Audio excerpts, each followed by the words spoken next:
Donc bonjour à tous, bienvenue sur la chaîne Philippe est dans le pré. Donc aujourd'hui je suis au milieu de mes vaches laitières qui sont à pâturer. Donc vidéo plus courte que d'habitude. Je commence par les propositions. Je vous les mets en lien comme d'habitude, je vous mets les liens. Alors les propositions, ce qui tue les paysans à travers le pays, la France, avec tous les suicides qu'on a à travers l'Europe et à travers le monde, c'est comme je vous l'ai dit, le modèle économique. Vous irez voir, je vous lis que les chapitres. La charte de la Havane, le 24 mars 1948, qui était un modèle économique, un modèle basé sur la coopération entre les États et non la concurrence et le libre-échange à tout va, qui est le modèle néolibéral promulgué par les Américains, entre autres, et les Anglais, mais nous, les Français, on était d'accord aussi, à l'époque en 1948. Donc c'est un modèle contre ce modèle néolibéral et contre le modèle soviétique, de l'Union soviétique qui a échoué. C'est un autre modèle. Dans son principe, la charte de la Havane s'opposait totalement au principe du libre-échange de l'actuel OMC. Voilà. Elle proposait une approche très différente des conceptions actuelles du commerce international. L'équilibre de la balance des paiements entre les États, très important, ce n'est pas le cas aujourd'hui. Favoriser la coopération des États membres. Les États membres coopéreront entre eux avec le Conseil économique et social des Nations Unies. L'adoption de normes de travail équitables, sans quoi l'échange n'est pas possible. Le contrôle des mouvements de capitaux. Contrôler les mouvements de capitaux. Ça, ce n'est pas dans les traités actuels. L'autorisation des aides des États. Les États ne doivent pas perfuser des secteurs d'activité pour venir ensuite concurrencer les pays voisins. Autorisation. Alors, des accords préférentiels sont possibles dans un cadre coopératif. Les États membres reconnaissent que des circonstances spéciales, notamment les besoins de développement économique ou de reconstruction, peuvent être étudiés. Voilà, il y a des clauses.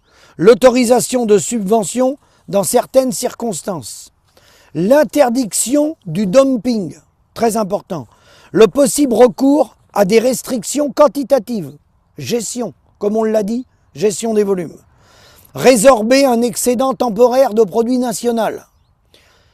Et le dernier paragraphe, pour les propositions, comme je vais très vite, les produits de base sont considérés comme une catégorie particulière, considérant qu'un système destiné à stabiliser soit le prix intérieur d'un produit de base. Voilà. C'est-à-dire protéger les agricultures par pays, faire des échanges réciproques, de la coopération, mais non pas du libre-échange comme on a actuellement. Parce que ce qu'on a actuellement, je vous le résume, on m'a demandé de faire un résumé, je fais un résumé, des années 45 en gros aux années 80, ça a été la restructuration très importante du nombre de paysans, plusieurs millions de paysans, 45-80, 80-2000, accélération de la restructuration des outils de l'agroalimentaire, coopérative et privée, et à partir des années 2000, financiarisation du modèle agricole. L'agriculture n'aurait jamais dû s'embarquer dans un modèle industriel comme ça. Jamais, jamais, jamais. Parce que tous les politiques et nos responsables syndicaux, FNSEA en tête, qui sont pour ce modèle néolibéral, tous ces accords de libre-échange, eux, ils brossent du vent. Et nous, vous voyez là, il y a des vaches derrière. Nous, on travaille avec du vivant. Vivant. Mais eux, ils brossent du vent. Et c'est pas la même chose. Ils en vivent d'ailleurs. Ils brossent de l'air, mais ils en vivent très bien. Pourquoi? Parce qu'en agriculture, quand on travaille avec du vivant, celui qui est sur le terrain, il le sait, on a le monopole des facteurs. On travaille avec du vivant. Du vivant, c'est pas des plastiques, c'est pas des voitures, c'est pas de l'industrie lourde. On ne peut pas industrialiser un modèle agricole. Vient se rajouter par là-dessus le temps. C'est un temps long, c'est un cycle long l'agriculture. On sème, on récolte pas le lendemain. Ensuite, il y a tout le facteur climat. Donc, monopole des facteurs.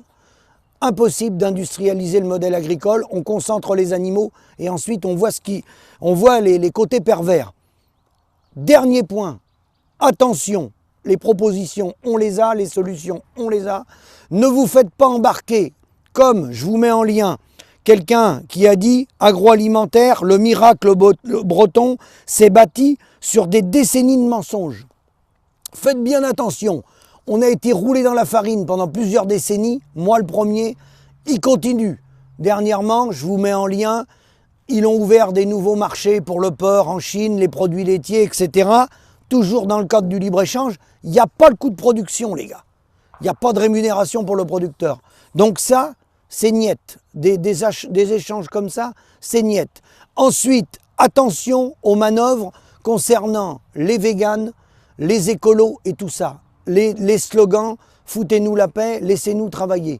Ça, c'est pour faire du vent, pour faire diversion, alors que le problème agricole, c'est une gestion des volumes et le prix des parts fermes. Ça n'a rien à voir avec les suicides et tout ça. S'il y a une rémunération, les agriculteurs, ils vont s'installer. Hein. Dans le monde, les emplois liés à l'agriculture, c'est presque 30% des emplois dans le monde. Hein. En Europe, c'est plutôt autour de 15%. Voilà. Donc, l'agroalimentaire, c'est une force de frappe phénoménale. Mais la valeur ajoutée, elle échappe aux paysans. Alors, ne vous faites pas embarquer dans des slogans qui n'ont rien à voir avec le prix des parts fermes.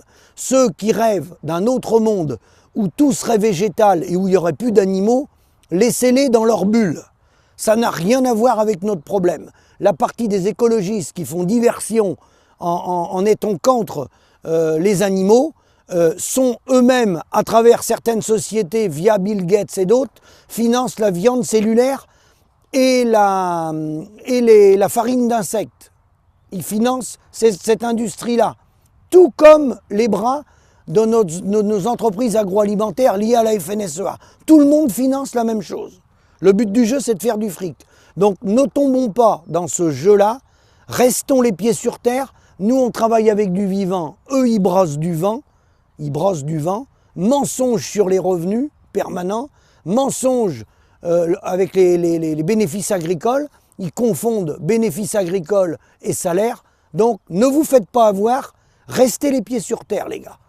Tenez bon, on va y arriver. À bientôt.